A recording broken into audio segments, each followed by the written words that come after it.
Morning everyone, and it's great to be here, and it's great to see so many coaches here actually, because obviously that's ultimately what we're all here for, is developing coaches, and it's nice to see you guys give up your time to be here. As Mark said, I'm really just going to try and touch on some programmes that we're delivering with governing bodies, in partnership with governing bodies at the moment. So please be aware that this is quite generic and it's across all sports, but where I can, and best I can, I'll make it relevant to you guys as rowing coaches, so you can see where you can maybe touch into things. I think it's also worth saying as well, I have been involved in the advisory group like Mark said, and although Scottish Rowing have put in place some quite simple things, I actually think they're quite significant things, and actually Scottish Rowing's in a really significant and a really positive place, having set up a workforce advisory group. Not all sports in Scotland do that, so depending what you might think, that is a really positive step. They're looking to have membership of that group from their coaches and from their workforce, which I think is really positive. It's not a governing body who's out shaping what they think and want to see without input from their coaches and the people on the ground, so I think that's really positive as well. And they've gone out, albeit quite small because of the returns, but actually gone out and asked their workforce, well, what do you want? Where are you qualified at the moment? How can we help better support you? What's your journey as a coach going to look like? And they've got some intelligence now that they've then hopefully going to shape into some of this, or have shaped into the CPD work that Mark touched on there. So from my perspective, I think Scottish Rowing are doing a lot of good positive things, some quite simple steps, but some quite significant ones as well. Please feel free to shout out at any point, okay? We can do questions wherever you want, but if there's anything that have not made sense or covered appropriately, just let me know as we go through it, and I'm happy to take questions. So a little bit of context, if you didn't already know. Coaching Scotland is a national framework for coaching in Scotland at the moment, and it currently comes to an end this year, but we'll be looking to renew that for another 4-year period. I won't bore you with all the details. There are 14 actions within it, and there are a lot of sub-actions within that, but the critical one for today and for your relevance is working in partnership to put in place CPD across sports. So that's a key action for us. What we do to address that is work in partnership with governing bodies, local authorities and any other partners to try and put in place something that will address that and try and better support coaches on the ground. I think critical to that is engagement with governing bodies. Again, this is quite a generic approach, but we're not going out there saying to governing bodies and partners, this is what you must do and this is what you must have in place. We're kind of putting in place a framework to say these are some nice things to do and this is how we can help you get there, but it's up to the governing body to help shape it appropriately for their sport and their coaches. So I just want to make it clear, we're not there with a big stick telling Mark this is exactly what you have to do. I think it's guiding Mark and shaping it, and then Mark using that and then putting it in place.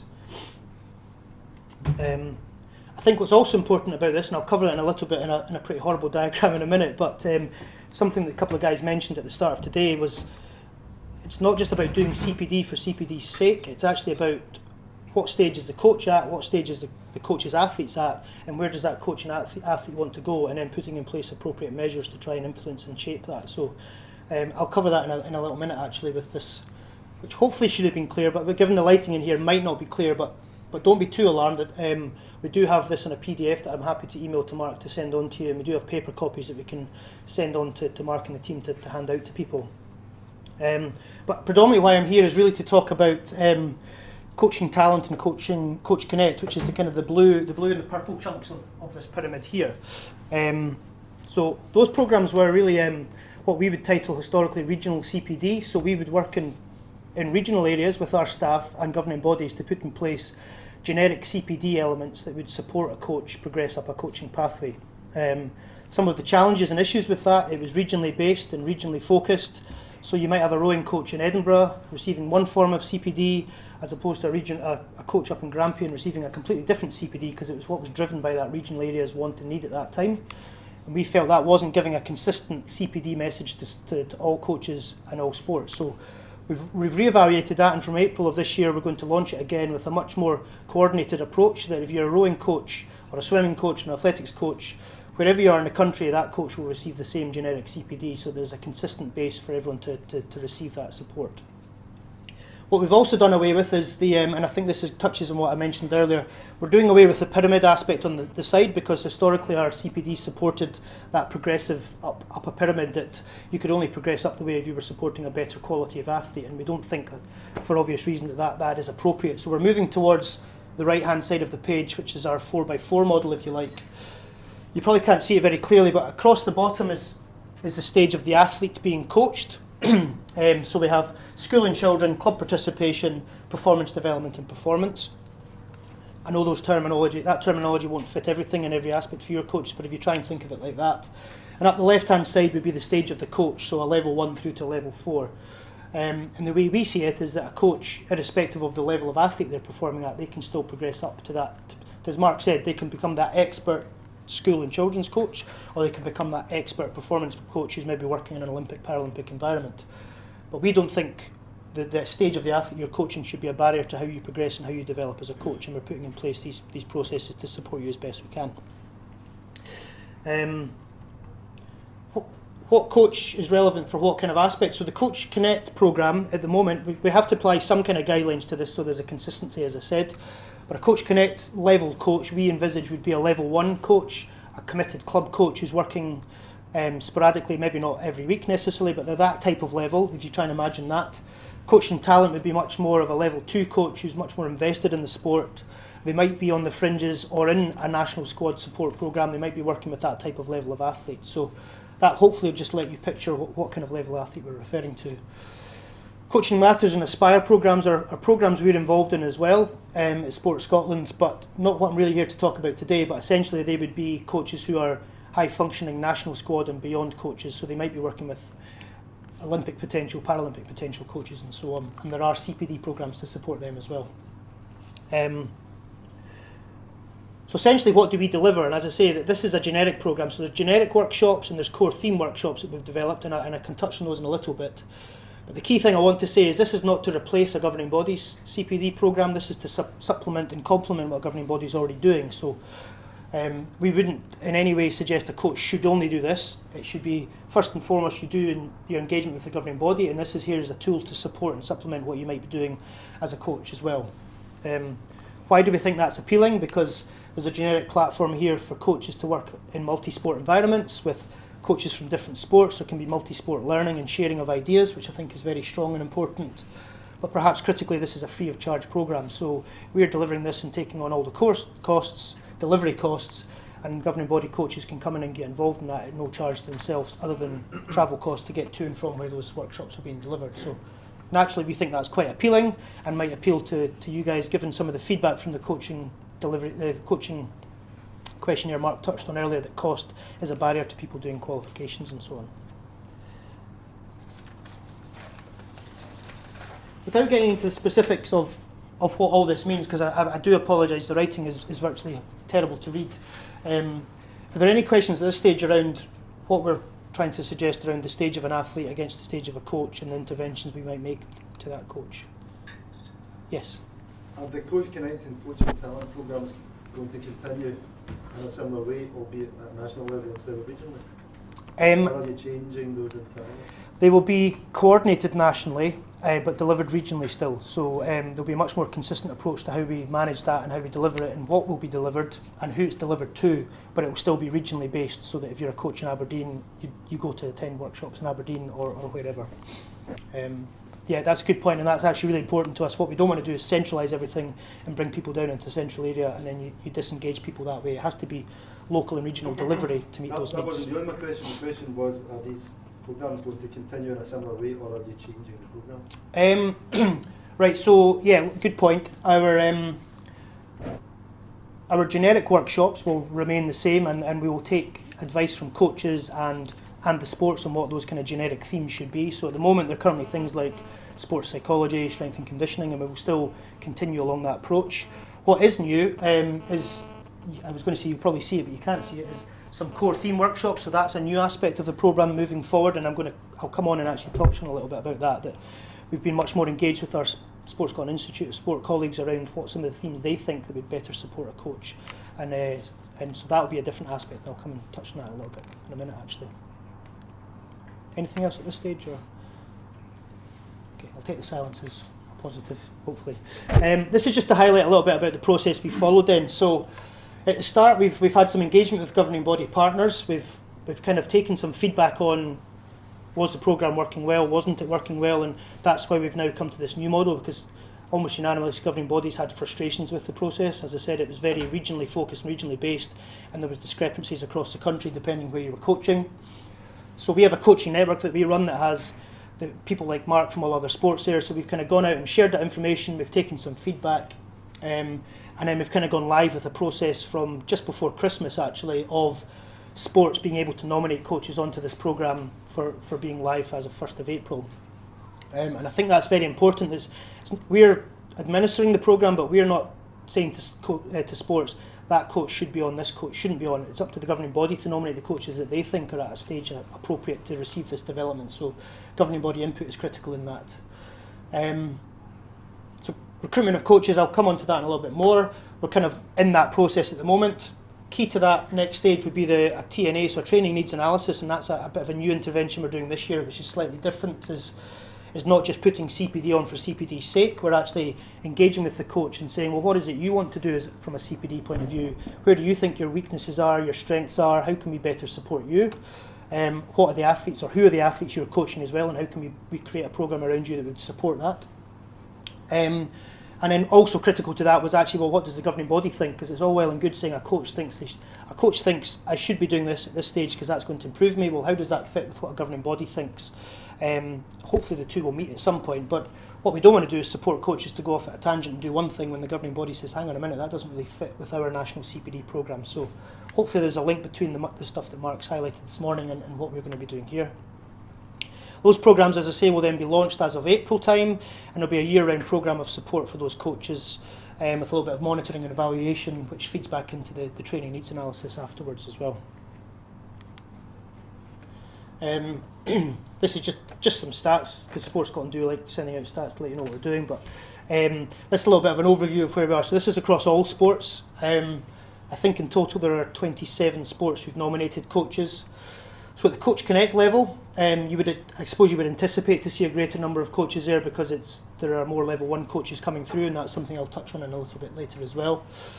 332 nominations, so 193 of those coaches have registered with the programme now, and 93 have gone through their training needs analysis, so we're quite well advanced with that. And in the coaching talent, slightly less nominations, but still a high number of people who have gone through and registered with that programme. So pleasing to say that there are some rowing nominations at the coaching talent level, and those coaches will now be involved in that process of undergoing a training needs analysis.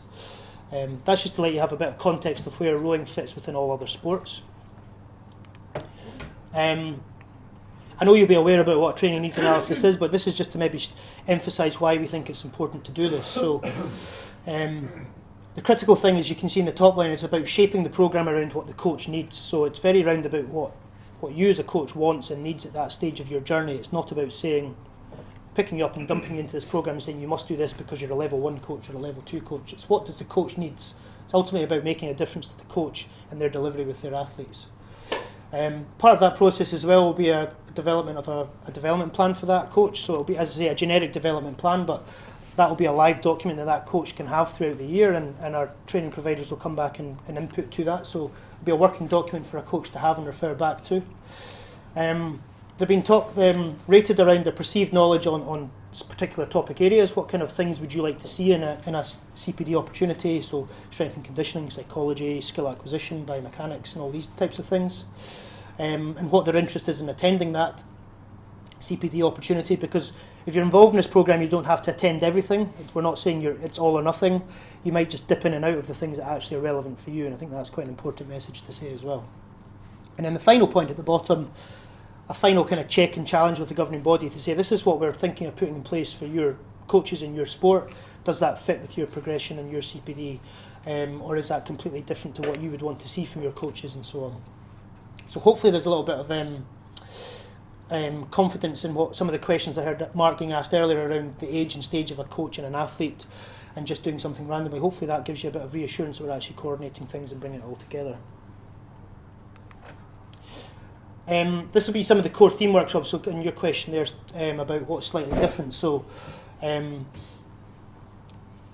we've done a lot of work around developing some course modules with our Institute of Sport colleagues, so very much engaged with individual service providers in particular areas like nutrition and psychology, skill acquisition and biomechanics, as I said, and rather than just a generic programme for the coaching talent coaches and so on, there'll be a much more higher level of detail about what those coaches would receive. These service providers have shaped these modules based on their own knowledge and the ways that they're working with UK governing bodies and British governing bodies on what those governing bodies are implementing at the top end of things for those coaches. and they've kind of diluted it a little bit and put it in place for a national perspective. So there's quite a lot of kind of in-depth stuff there, and some interesting topics for coaches to go and attend and be involved in. And as I say, it's very much around supplementing what you might already do. So some of those fancy arrows that Mark had in his diagram of CPD, you might see where these little things might just plug in and actually support your development at a different stage of your journey. Any questions on that at this stage? Nope. Okay. So what I would like, from a rowing perspective, what I would like to see, we have a couple of coaches who've been nominated. From an idealistic point of view, what I would like to see is as many of you guys in the room, if you're at the appropriate level, to in future years be nominated and supported in your regional areas to come onto this programme. As I say, it's a free of charge programme that would hopefully supplement and support your learning. You can dip in and out of it for the workshops and the modules that you think are appropriate to your stage of development. And really, I guess it's partly a sales pitch here, is to say this is something that's out there to complement your learning. It's not for me to say you should be involved in it, but I'd very much hope you would want to be involved in something like this, that you can add some units and some modules to your development and learning. As I say, that when we're talking about prior learning around in Mark's diagram at the bottom, you've got in place a lot of things that you can come to Mark and say, well, I've done these things, can you help support me on my journey a little bit further up? Keen actually just to establish, is that something that you guys were aware of? Is it completely new to you? Are some of you involved in it historically or at the moment? A couple of nods and a couple of... Okay, because one of the things we're aware of through feedback is coaches aren't aware of this, and rightly so actually, because I've been a coach in another sport myself. You really are only interested in some degree for the sport-specific development because that's what you're investing your time in. So in a rowing perspective, you really want to focus on what are the technical aspects of rowing and how is that, how can you gain that knowledge and information to help you develop. We're well aware of that, but hopefully we've put in place a suite of generic opportunities that will help complement and support as well. And I think through days like this, while we better make people aware of the opportunities that are out there, we will see a greater uptake across all sports, not just across rowing, for coaches, irrespective of what area you're in and who you're coaching, you will actually make use of that opportunity. Okay, I'll just move on. Mark thought it would be useful to touch on a little bit of the kind of the financial aspect of things and to cover where we are with UKCC from a Sports Scotland perspective, and actually some of the challenges that Mark's highlighted and Scottish Rowing are having, engaging with British Rowing on kind of ownership and management of some of these things, and maybe to let you guys know about how we're going to try and support Mark and Scottish Rowing in terms of reverse some of that trend a little bit.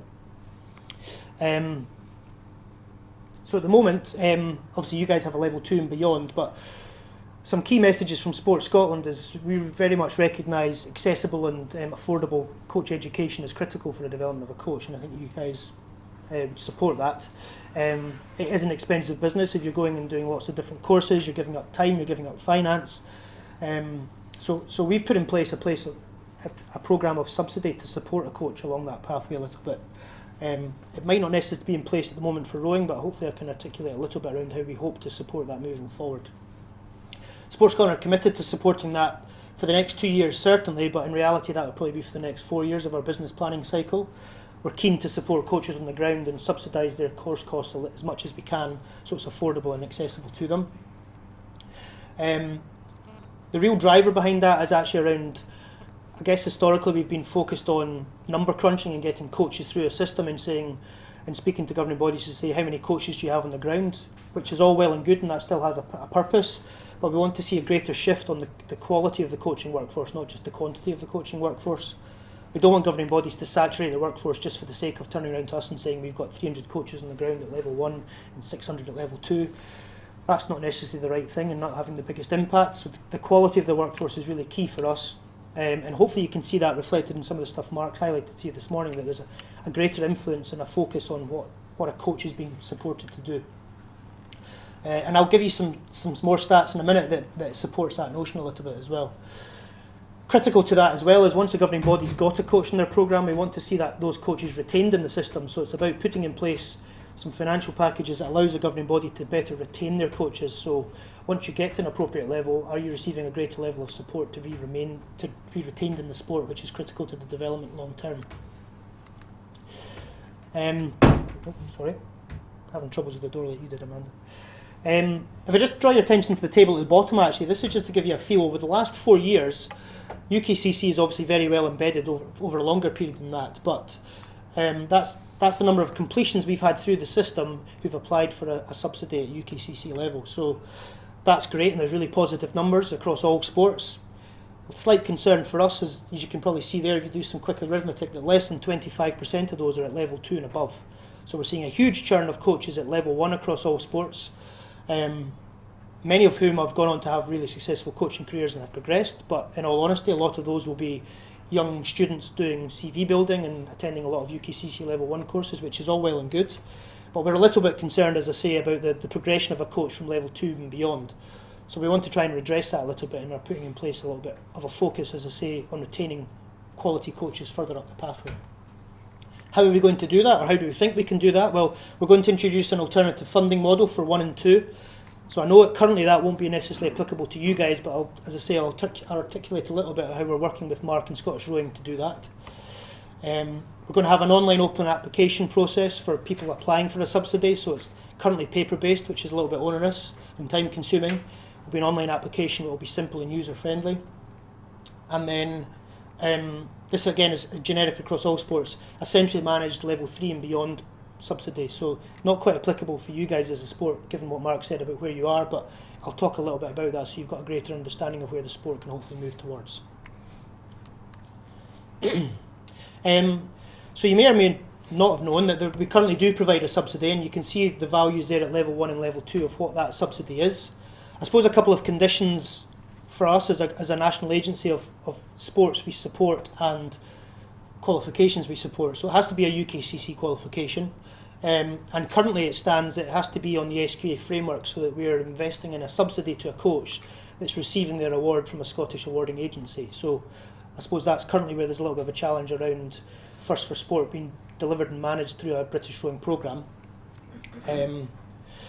But through the challenges that Mark's alluded to around the UK source group, we can very much influence that through our partnership with Sports Coach UK, the subsidiary rights agreement that Mark referred to as well around, as a member of that source group, Scottish Rowing has ownership and the rights to take that course and deliver it how they see fit in Scotland. So we very much are supportive of that notion, and we would very much support, much like the Scottish Rowing Board, around having ownership of delivering the level 2 solely in this country. So it'll be Scottish tutors delivering when they want to deliver it, how they want to deliver it, with that same content. So we're very much supporting Scottish Rowing on that notion. And simply having it across on that Scottish qualifications framework would allow us to then put in place moving forward at level 2 a 70% subsidy or a £400 subsidy, whichever is the lesser value, to support a coach through that. So I'm very well aware that the British Rowing level 2 qualification is particularly expensive at this moment in time. Not only by Scottish Rowing having greater ownership of that, we hope to see the costs come down a little bit, but we will then be in a place to say any of your coaches coming through that can apply for a 70% subsidy, which I think, judging on costs at the moment and what the course cost is quite a significant subsidy towards a coach's development.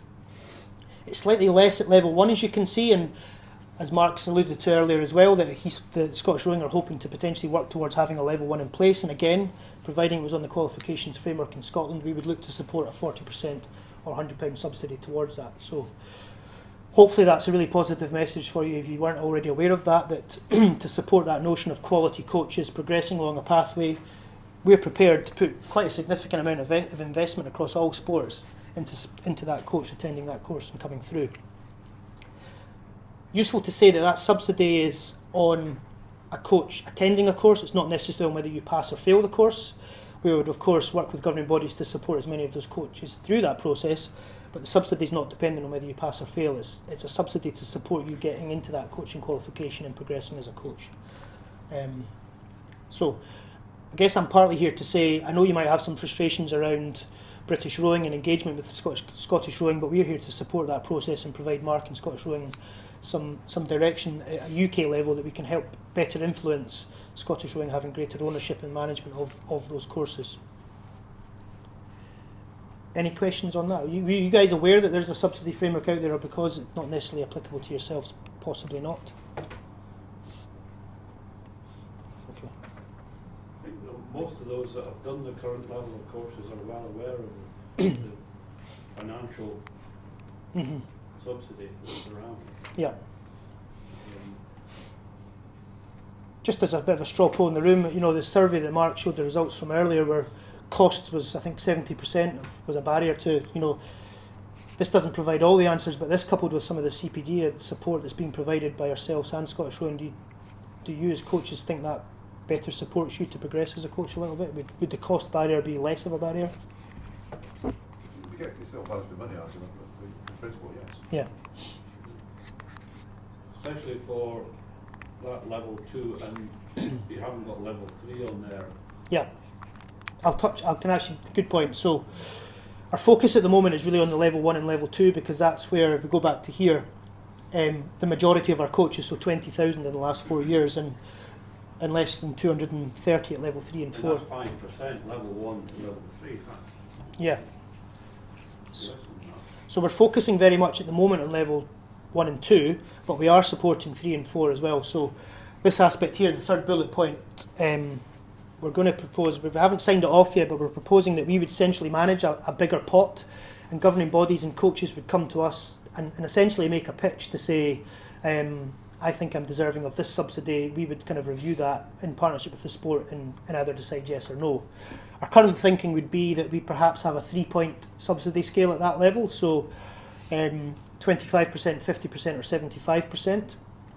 And what we want to see, this is not set in stone, but just to kind of bring this to life here a little bit, 75% subsidy might be for a coach who's a complete volunteer and is giving all their time as a genuine volunteer. We might look to say, well, hang on a minute, you're putting a lot of hours into that sport, you're keen to progress, you've been engaged in CPD, we think you're deserving of a 75% subsidy. Kind of the other end of the spectrum might be you're a paid coach, being as your job is coaching, and you might be able to get some access to funding from your employer or from some other sources.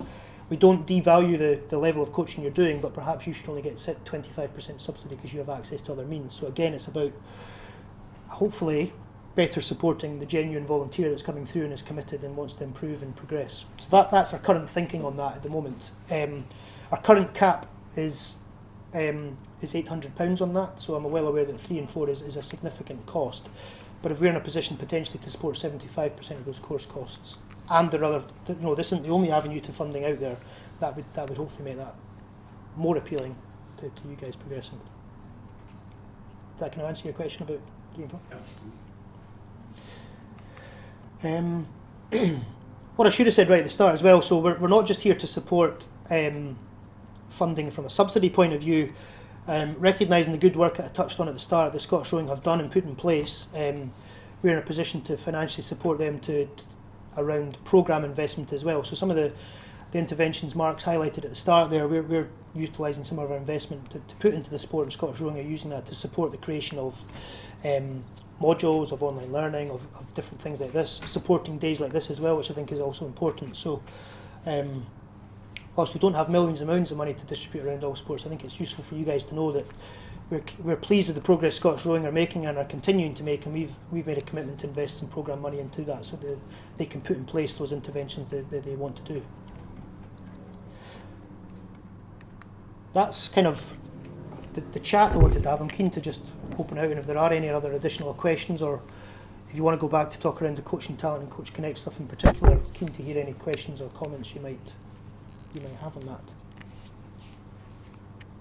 Right, I have a question for you. Yes. How are you introducing youth rowing, the youth, into the coaching stream? Well, we would, without dodging there's an age group, Yeah. where you become a qualified coach. Yeah. But there's got to be a starting point where you can engage the youth into rowing. Yeah. Or a sport. Yeah. I mean, our stock answer, and it's not dodging the question, is we would really see that as the sport's responsibility for that. We would support the governing body to do that. So we do have themes like a young ambassador programs and things like that. We have an active schools program in Scotland that we heavily invest in as much as we can. If there's a willingness and a want from our governing body to engage at that level, we would support that mechanism, and we would put in place opportunities for the sport to engage with the people delivering that level to have young people involved. So I guess we would be more the vehicle to make it happen, but we wouldn't be the ones driving that. If it would be a sport by sport basis if they felt that was the right thing to do. Is that kind of it? No. So is there financial support or just academic support? Well, there could be financial support, yeah. So if a governing body came to us and said, we've done an audit of our workforce and we're really concerned there's not enough young people involved, and that's what we want to channel all our investments in, and that's kind of our strategic priorities, we would certainly invest in that and support that, definitely. But as I say, it wouldn't be for us to say, you must do that. It would be the willingness and the need would need to come from the governing body first. But yeah, financially and support-wise, we would support that, yeah.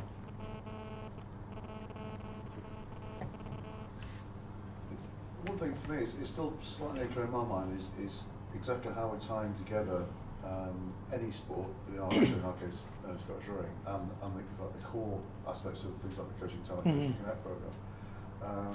Because I've been involved in the coaching talent programme the year before last. It was all well and good, but it pursued a particular direction of its own, appeared to be of its own volition. It didn't necessarily seem to have the contact in with the governing bodies of the sport. Okay. How are you aligning that and making sure that the needs of both are being met? Do you mean in terms of people from different sports being involved on those modules and sharing their learning and things like that? No, that's your content. Right. The course modules.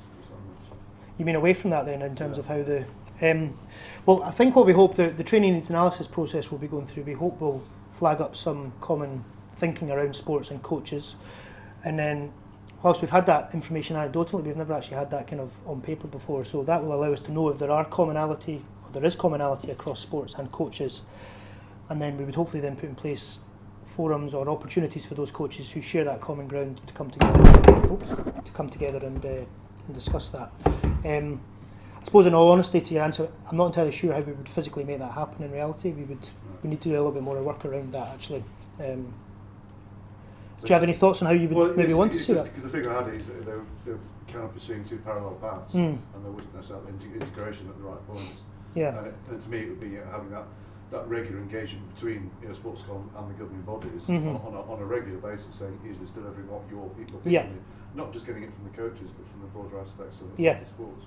Yeah, well, that's a good point. I think you would know better than I, having been involved in the programme, but if I go back, I think something we haven't done historically, and that may be borne out by what you're saying, is this aspect here. Yeah.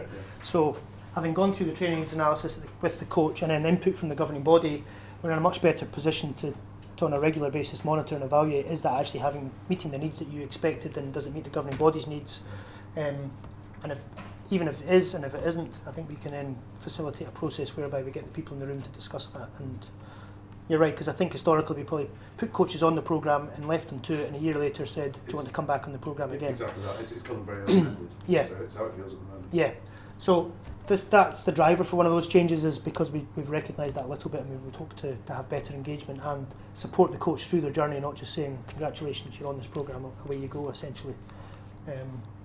And critical to that will be the engagement with the governing body as well, that they're well aware of what those coaches are doing and why they're doing it and where they're doing it, because you're probably right, in essence that was done in isolation before, and the governing body wasn't close enough linked to that. That's for Amanda, is that how you feel it coming together? They're going to work in conjunction with each other, taking like a dual interest in the coach? I think I'll pass that to Mark. As to now, I would support your observation of the last round. Was the feedback we got was very much who's turning up and who's not turning up, rather than that's the dialogue about is it meeting the needs. And there was a bit of a sort of overview of at the end of how did they get on, sort of thing. And I think hopefully through that process you have recognised that need, but there wasn't that ongoing discussion of, is the content focused in the right direction, or is it helping your coaches move to where they need to move? I don't know where it is now. That's for you, Mark. No, I agree. I was involved in the Coach Connect last year. I didn't attend any workshops because they were all delivered on a Saturday. So what do we do on a Saturday? We attend the coach. So that was something we brought up at the last network meeting to look at the way it works. In terms of the monitoring evaluation, I was never followed up as a coach as to what I was doing or why I did attend or anything like that. I didn't get any of that type of thing. So that was something I was highlighting. The other part about the join up approach that was brought up by the coach network working with like-minded sports, Yeah. similar sports, so sort of like cycling, canoeing, athletics, where we can actually share Yeah. their workforce, their knowledge in their particular area of expertise, and vice versa with the rowing network as well. So that was something that we were keen to work on. Yeah, and I think we've taken that on board.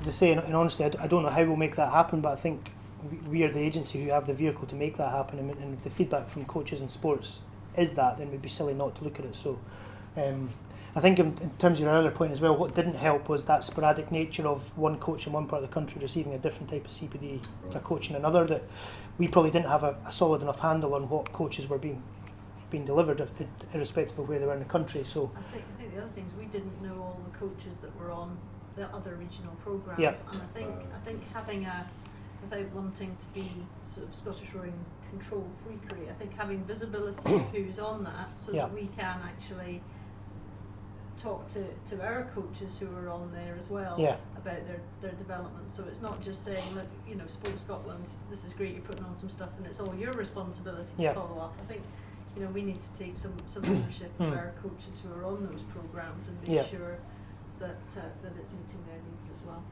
and meeting Yeah. our needs. And I think again what will help is, as I say, we had regional nominations for coaches previously, but we very much see it now as it's the governing body in essence that's nominating the coaches, and we would hope that they would have the regional discussions with their networks to identify the right people in the right parts of the country. The other interesting adjunct to that is because I was also approached by Argyle Council, by the Western Bachelor Sports people, so was I interested in doing this? Right. So they were doing it as a council body. Yeah. Totally independent and sports governing body. Yeah. Which. So there's potential there for coaches to get captured by a council. Yeah. And go off do their own thing. No, indeed, and I think historically we were keen to just have a support mechanism out there, and probably in hindsight weren't really worried about who was nominating the coaches as long as the coaches were accessing it. I think that's part of our learning of the process, that that's not the best way to do it, so we would hope moving forward we've streamlined that a bit. Anything else? So, desperate to head off for lunch at some point. There's an addition to that as well, really, the stuff that was brought up the coach network, which we haven't really highlighted, was the mentoring programme. Yeah. That was being developed. I don't know how far along the line that's gone. Yeah, not very, I suppose is the answer, but yeah, just for your knowledge, mentoring is a key thing that keeps coming up across all sports, and so whilst we think sport-specific mentoring is relevant, there was a feedback from the coaching network around the country that maybe Sports Scotland could be in a position to help facilitate and manage that process and share that across sport working and knowledge base. So we are looking at doing that. The honest answer is, Mark, we haven't actually progressed that. So, but it's a common theme that all sports are saying is important, and I know Mark touched on it earlier as well about having regional mentors that can really guide and shape that, and we would certainly support that notion moving forward. How was that one of the Coach Connect things we were talking about this? We were talking about using some software as well. Yeah. So you could do it online, you could interact online. Yeah. Basically put up your questions and answers. That's right, yeah. So that's still ongoing? Yeah, that is probably the element that we are very close to actually delivering. So it would be an online process where you as a coach could upload sessions you've been coaching in, and it would be out there in the ether for other coaches to feedback from other sports or just for rowing, to say any input, any observations, and then it's kind of a two-way forum that you guys can then, independent of us or Scottish Rowing or whoever, we would still be involved and have oversight of it, but you as coaches could connect and do some informal mentoring rather than anything too structured. And that's probably a key thing actually to some of the stuff Mark referred to there, that whilst mentoring is important, I think you can make it too formalised and you kind of put in place so you have to have X, Y and Z. I think quite often the informal mentoring that happens by coaches talking to coaches or cross-sport mentoring and guidance is actually a little bit more valuable as well, so we're keen to support that as much as we can.